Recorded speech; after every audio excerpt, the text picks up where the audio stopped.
ಆಡ್ತಾ ಇದಾರೆ ಎಲ್ಲಾನು ಚೆನ್ನಾಗಿ ನಟನೆ ಮಾಡ್ತಾ ಇದಾರೆ ಚೆನ್ನಾಗಿ ನಟನೆ ಮಾಡ್ತಾ ಎಲ್ಲಾರು ಅಂದ್ರೆ ನಿಮ್ಗೆ ನ್ಯಾಚುರಲ್ ಆಗಿ ಆಡ್ತಾರೆ ಅಂತ ಅನಿಸ್ತಿಲ್ವಾ? ನ್ಯಾಚುರಲ್ ಎಲ್ಲ ಸ್ವಲ್ಪ ಎಲ್ಲ ಬೇಕಾ ಬಿಲ್ಡಪ್ ಅಷ್ಟು ಅವ್ರು ಆಕ್ಟಿಂಗ್ ಮಾಡ್ತಾ ಇರೋದು ಇರೋದ್ರಲ್ಲಿ ಸ್ವಲ್ಪ ಹನುಮಂತ ಪರವಾಗಿಲ್ಲ ಅವನು ಸ್ವಲ್ಪ ಮೊದಲಿಗೆ ನಟನೆ ಮಾಡ್ತಾನೆ ಅನ್ಸುತ್ತೆ ನನ್ಕು ನೆಕ್ಸ್ಟ್ ಟೈಮ್ ಯಾರನ್ನ ಬಡವರು ಬೀದಿ ವ್ಯಾಪಾರಗಳು ಅಂತ ಇಂಥವ್ರನ್ನ ಆಟೋ ಡ್ರೈವರ್ನ ಕಳಿಸ್ಬೇಕು ನೆಕ್ಸ್ಟ್ ಟೈಮ್.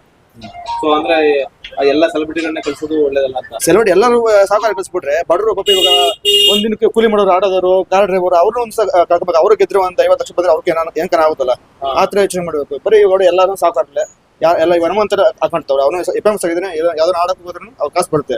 ಅದೇ ಬೀದಿ ಬದಿ ವ್ಯಾಪಾರಗಳು ಅವ್ರು ಇವರು ಬಡವರು ಹಂಗ ಹೋದ್ರೆ ಈ ರೈತರು ಹಳ್ಳಿ ಕರ್ಕೊಂಡ್ ಬಂದು ಬಿಡ್ಬೇಕು. ಅವಾಗ ಅವ್ರಿಗೂ ವ್ಯಾಲ್ಯೂ ಬರುತ್ತೆ.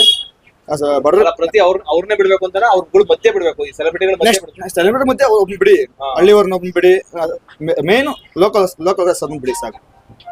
ಅಲ್ಲ ಈಗ ಅಲ್ಲ ಆ ರೀತಿ ಬಿಟ್ಬಿಟ್ರೆ ಇದು ಎಲ್ಲೋ ಅವರು ಗೆದ್ದು ಬಂದ್ಮೇಲೆ ಹೊರಗಡೆಗೆ ಸೈಜ್ ಕೊಡಕ್ ಆಗಲ್ವ? ಯಾಕಂದ್ರೆ ರಾಜೇಶ್ ಅಂದ್ಬಿಟ್ಟು ಒಬ್ಬ ಹಳ್ಳಿ ಹುಡ್ಗಂದ್ ಹಂಗೆ ಆದ್ರೆ ಹೇಳ್ತದೆ ಯಾರೋ ಒಬ್ರು ಇರೋರು ಹಂಚ್ಕೊಂಡ್ ತಿಂತಾರೆ.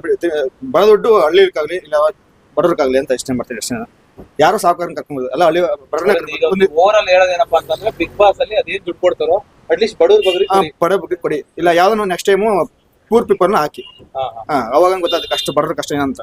ನೀವೆಲ್ಲ ತಗೊಂಡು ಸಾವುಕಾರ ಹಾಕೊಂಡ್ರೆ ಎಲ್ಲ ಬಿಡ ಪುಡನ್ನ ಹಾಕೊಂಡ್ರೆ ನಮ್ಮಂತ ಬಡವ್ರು ಹೋಗ್ಬೇಕು. ಯಾರೋ ಎಲ್ಲ ಗೊತ್ತಿರೋ ಪಬ್ಲಿಕ್ ಇರೋನ್ನ ಹಾಕಂತ ಇದ್ರ ಯಾರೋ ನ್ಯಾಚುರಲ್ ಬೀದಿ ಬದಿ ಕೆಲಸ ಮಾಡೋರು ಹಣ್ಣು ಮಾಡೋ ತರಕಾರಿ ಮಾಡೋರು ನಾವು ಹಾಕಿ ನೋಡೋಣ ಗೊತ್ತಾಯ್ತು ಅವ್ರ ಕಷ್ಟ ಹೇಳ್ತಾರೆ. ಇದೆಲ್ಲ ನಟ ಎಲ್ಲ ಆಕ್ಟಿಂಗ್ ಮಾಡೋದು ಎಲ್ಲ ಫೇಮಸ್ ಆಗಿರೋನ್ನ ಹಾಕಂತಾರೆ ಅಷ್ಟೇ. ಯಾರು ಫೇಮಸ್ ಅದು ಹಾಕೋದು ಯಾವ್ದು ಇರೋದ್ರಲ್ಲಿ ಹನುಮಂತ ಪರವಾಗಿಲ್ಲ. ಇರೋದ್ರಲ್ಲಿ ಹನುಮಂತ ಪರವಾಗಿಲ್ಲ.